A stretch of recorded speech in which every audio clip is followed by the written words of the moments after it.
Hello, this is Brian, and welcome to another episode of Debunking Flat Earth. I'm really excited about this video because I'm going to show you a lot of positive evidence that the Vikram lander from the Chandrayaan-3 actually did land on the moon, debunking David Weiss and most flat earthers that are claiming that it's fake. In fact, all they have is the word fake. They don't have any evidence that it was fake or anything, really. And what kind of motivated this video is David Weiss and I have been going back and forth via email because we have kept things friendly.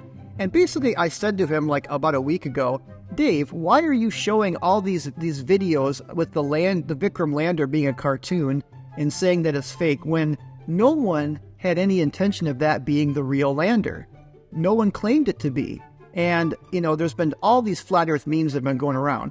So he responds to me, you can see here, basically in a nutshell, of course we don't think that it's supposed to be a real video. Okay, and then interestingly, after he emails me this, then he updates his own video, which has this whole cartoon on the moon theme, and basically says the same thing. And it's funny though, he pins this comment right after his email to me, and it's 3 days after he releases the video. So why didn't he say this in the first place? Why all of a sudden 3 days later is he now just kind of confessing that of course we don't think this was real footage? Well, unfortunately we're going to see that flat earthers did not get his memo.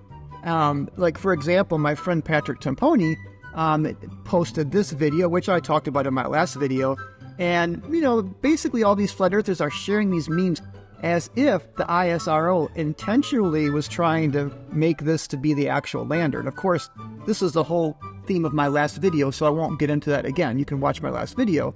But after Patrick posted this, my comment was actually by far his most popular comment.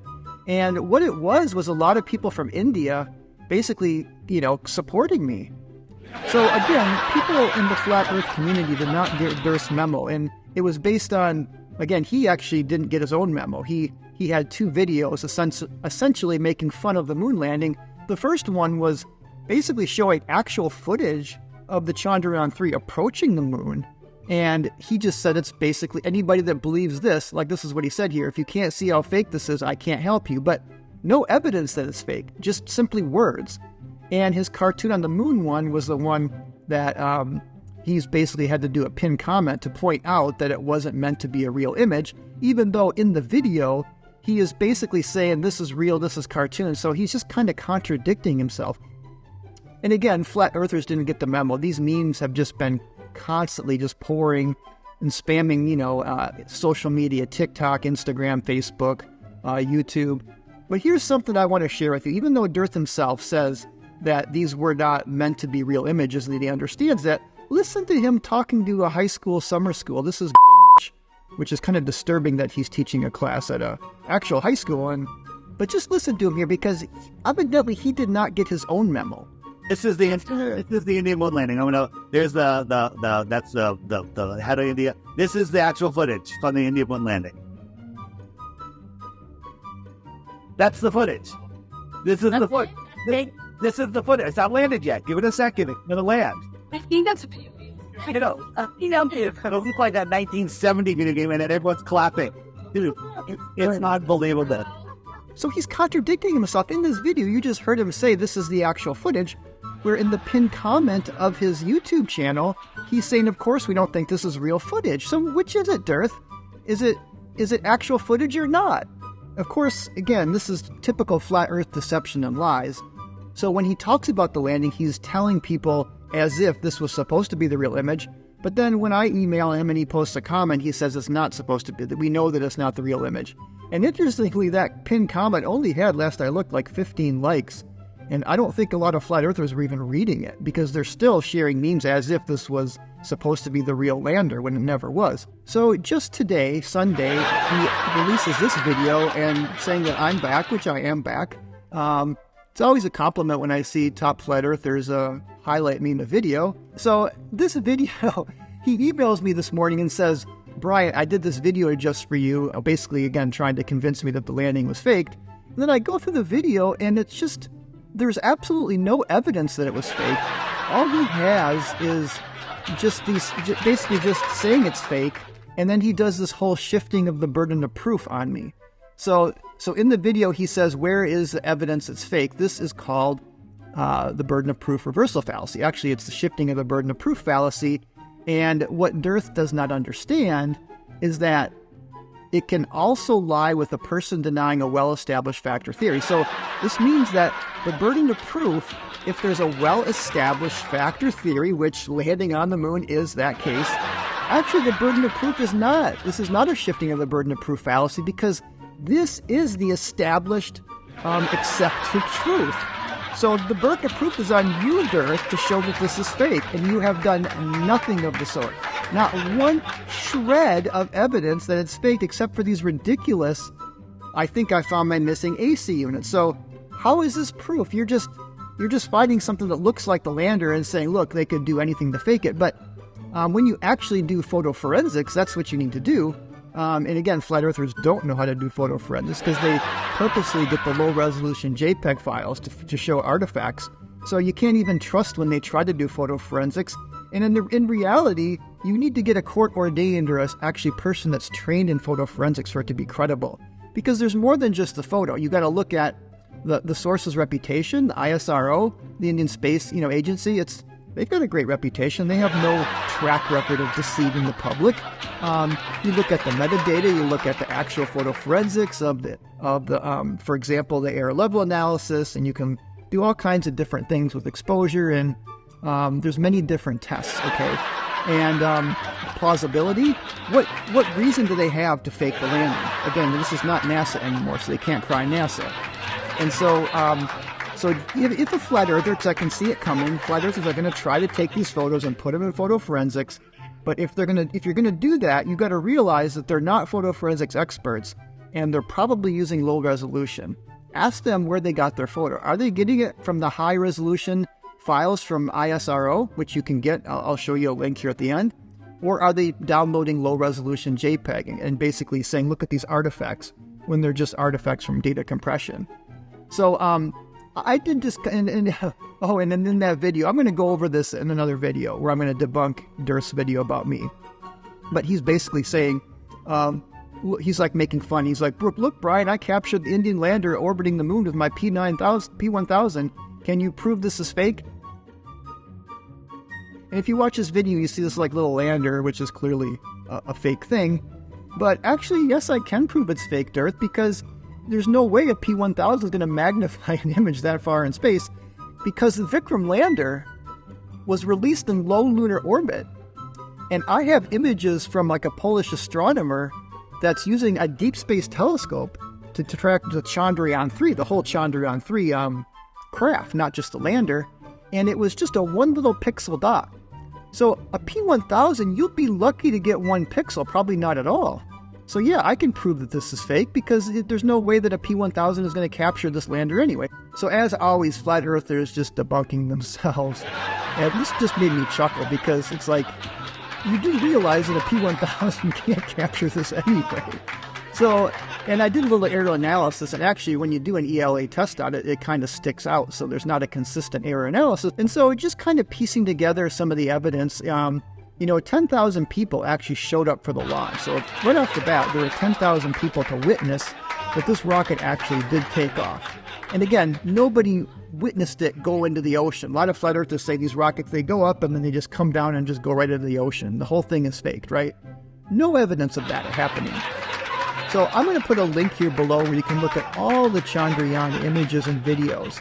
So I'm going to go through a few of them, but you can see this for yourself. And if you actually download these, you can save them as like a web page, and I was able to convert them to .tiff files, high resolution. So this footage was the result to undo the blending from the original video. Now this video is at 120 playback speed. In reality, it took about 66 minutes. Now this sequence footage came from camera 4 of the lunar surface as the spacecraft comes down and approach for landing. Now what's interesting here, when it starts to descend, you're going to see it kind of stop and change direction and hover. And what this is doing is the Vikram is changing its orientation so the solar panels can be lined up with the sun. So very precise landing. I mean, give India credit, and you can see the flash of the thrusters here at the end. So on August 30th, we do finally get an image from the rover, the navigation cam on the rover, of the Vikram lander. And DITRH was asking me for, before this, actual images, and I'm like, here you go, DITRH. So that's why you can see he does a whole rebuttal video. A couple things to point out here is I did a little quick photo forensics. I'm going to do some more later, and it came out pretty clean. The reason it's low resolution is this is coming from the navigation camera on the rover. And again, the purpose of this mission was never meant to be for taking pictures. And we're going to go through some of the mission objectives here in a second. But we did get actual images from the rover. These are real images. And just crying fake is not evidence that they're fake. You can see the rover here. I don't know why flat earthers think this looks fake. It looks very real to me. I don't see any evidence anywhere of these being fake. And again, the goal of the mission is research, not pictures. So let's kind of go through a sample of some of the tests. There were tests taken directly from the Vikram lander with the Chase and the ELSA, for example. And then there were some tests taken from the rover. So now let's look at some of the rover tests. And I think my hunch is that that DITRH is objecting to this mission not because the moon landing was fake, but because they actually did spectroscopy without a container. And not just one spectroscopy, but two. So it turns out that the moon rover was equipped with both an alpha particle X-ray spectrometer and a laser-induced breakdown spectrograph. So I want to show you this little animation here because this was part of the objective of the mission. It was to get a good sample of the elements on the moon's surface. One of the things they were looking for was hydrogen for fuel purposes. The first test was using an alpha particle X-ray spectrometer, which, as you can see here, was basically probing for the elements. And again, that's what spectrometers do. And the second was a laser-induced breakdown spectroscope. And this is a high-powered laser to determine the composition of materials. And again, you can see here some of the elements, iron, aluminum, titanium. Sulfur was kind of a bit of a surprise, how much sulfur there was. That was one of the surprises. Chromium, calcium, and others. And most of them were not surprises, but the sulfur was a little bit of a surprise. Didn't seem like they found much hydrogen, but so I just want to play this here because to me it's just kind of funny. Spectroscopy needs to be in a container. Otherwise, you don't know. Spectroscopy needs to be in a container. The study of how light interacts with matter needs to be in a container. So to me, that was just funny because this mission actually had not one, but two examples of spectroscopy without a container. So the mission looks like yesterday, the mission is things are shut down in sleep mode for now, as of yesterday. And they're looking to see if everything will reawaken back on September 22nd, which is the next sunrise. Now, and there was kind of a last-minute test that was conclusive. Sources also say that both the lander and the rover confirm that daylight does indeed come from the sun on the lunar surface. You have daylight. Daylight is the illumination of the sky. It's not the sun. From the sun? No, the sun. You're saying that daylight is not from the sun?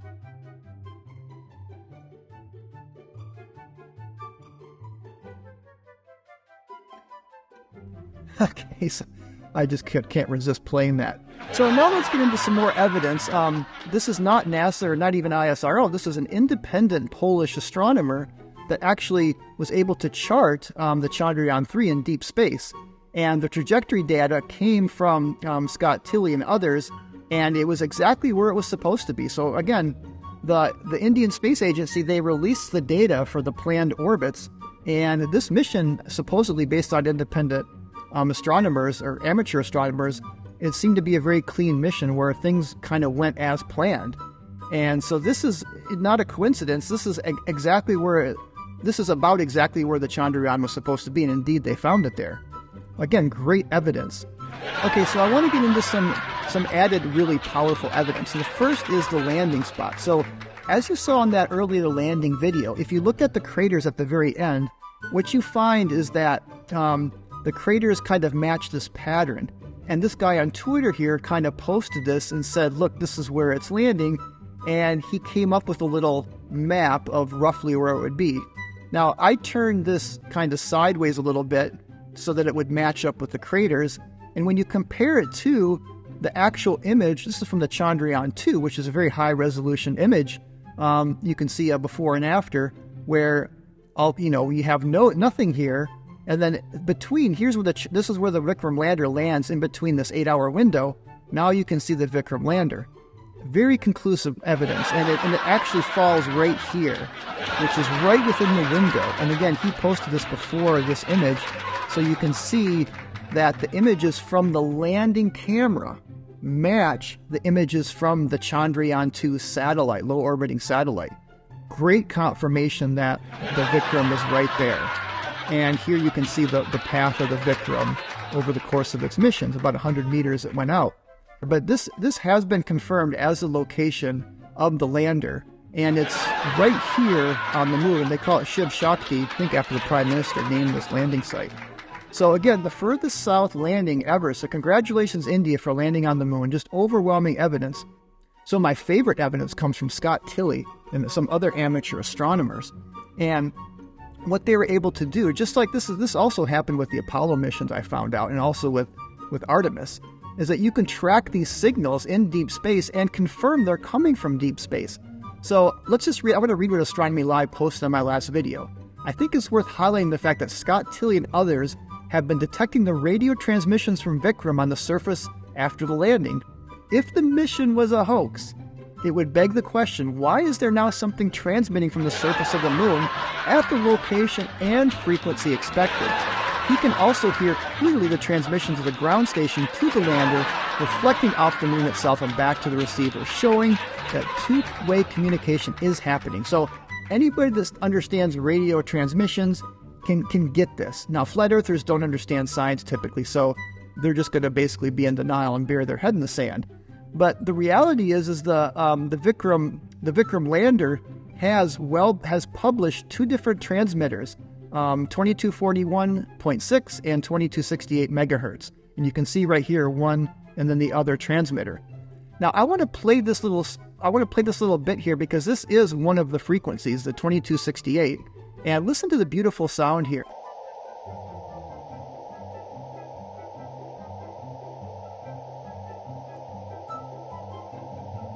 Okay, isn't that very soothing? Just a wonderful sound. And other, you can see Von Storch Engineering, and there's many other amateur astronomers that were able to pick up the signal from the Chandrayaan-3 lander. Again,